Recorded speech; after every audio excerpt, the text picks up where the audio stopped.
ko lang kung merong special section sila. Anyways. Alright. So, mapunta tayo dito sa sa inihanda ko. Asan ba ako? medyo na trigger ako doon. Alam niyo alam niyo na po para ako si Tulfo. Pag na-trigger kung ano mga pinagsasabi. But ito yung approach po natin yung araw na ito. Hold your horses. I will present case study na kaparehas lang din po nung ginamit natin example kahapon. Yung case study natin kahapon was gold nanoparticles. We're trying to come up with size and shape uniform nanoparticles na hopefully cheap ang production. And we're gonna be exploring yung anti-cancer properties niya. So, ang gagawin po natin, magsusulat tayo ng pahapyaw ng report out of this case study. Alright? So, we're gonna course through all the parts and then magbibigay ako ng tips and best practices.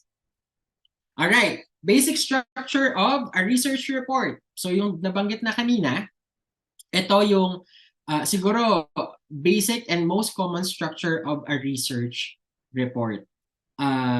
Andito, so you've got your abstract and then yung sinabi na kanina sa chat box na IMRAD.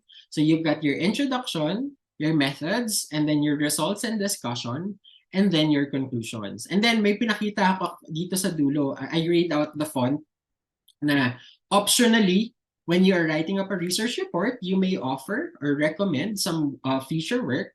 And then I grade out, but this is not optional. Kailangan din, of course, yung references.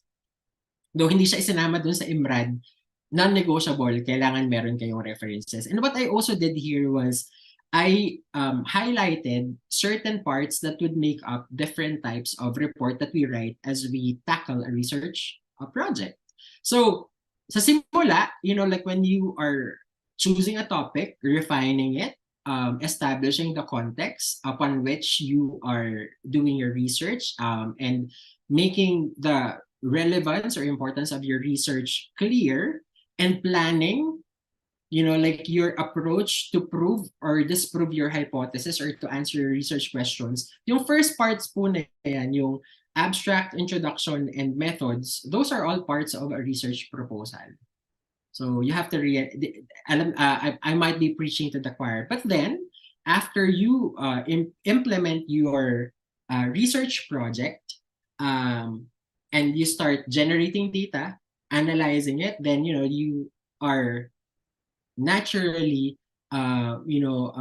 moving into the downstream steps of your project, which is gathering up the results and discussing, so essentially interpreting it. And then of course at the end of it, like we strive to offer conclusions based on the data that we generated. At kapag nakompleto nyo na yung buong project na yan, a process na yan, at sinulat nyo na, that's what constitutes a research report.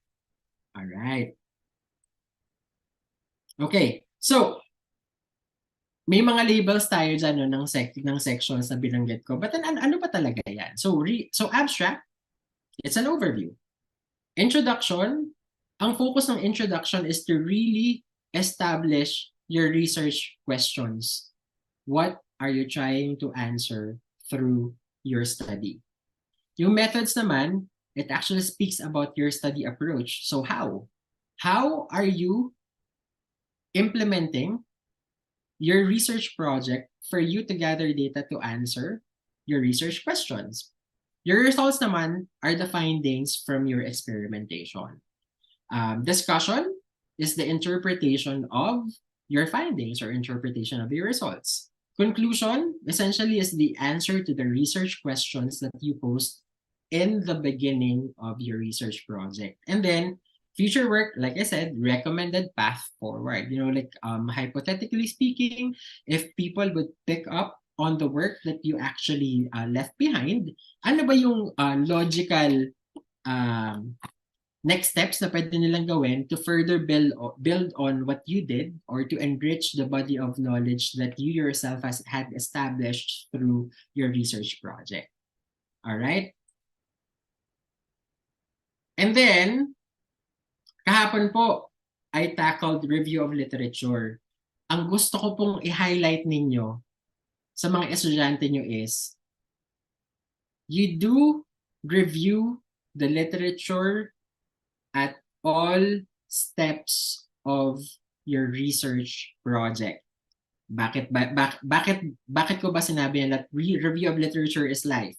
Unang-una, when you're writing up your introduction and you're formulating your research questions, obviously you're asking those questions because you're not an expert. So meaning you have to draw inspiration from what other people have actually done, and you're using their insights as basis for your hypothesis. When it comes to your methods or your study approach,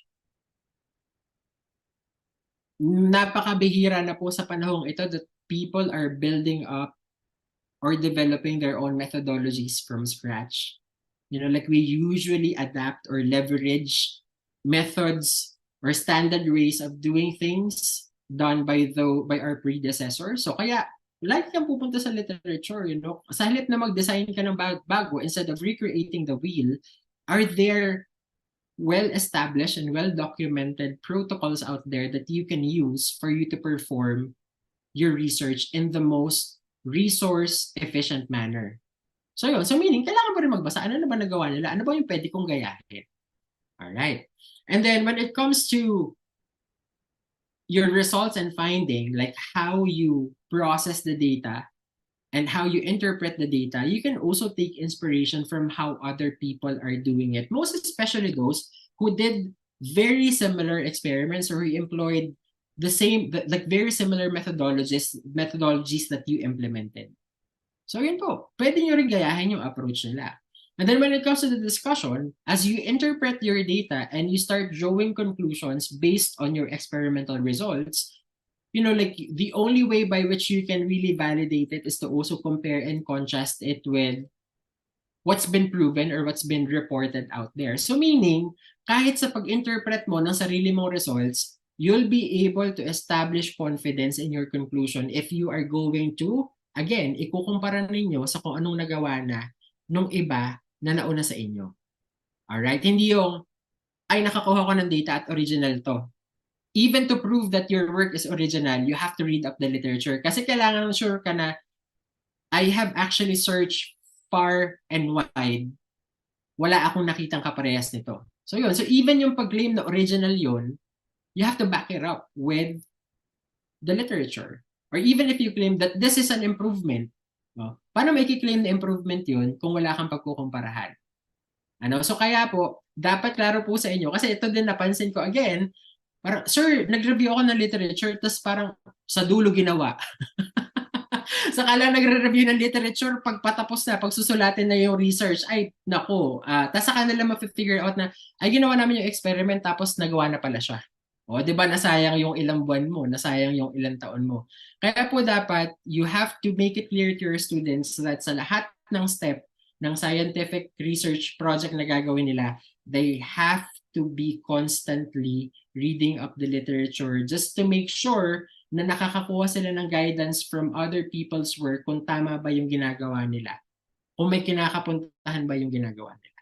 Alright, and then naturally, yung sinabi ko sa pag-interpret ng data, you need to contextualize your data and your claims based off of the literature. The same holds true with, like with drawing your conclusions. Ganon din po yung kailangan may pagkukumparahan ka para maging solid at kung mas madaling ma-validate yung results mo. Alright?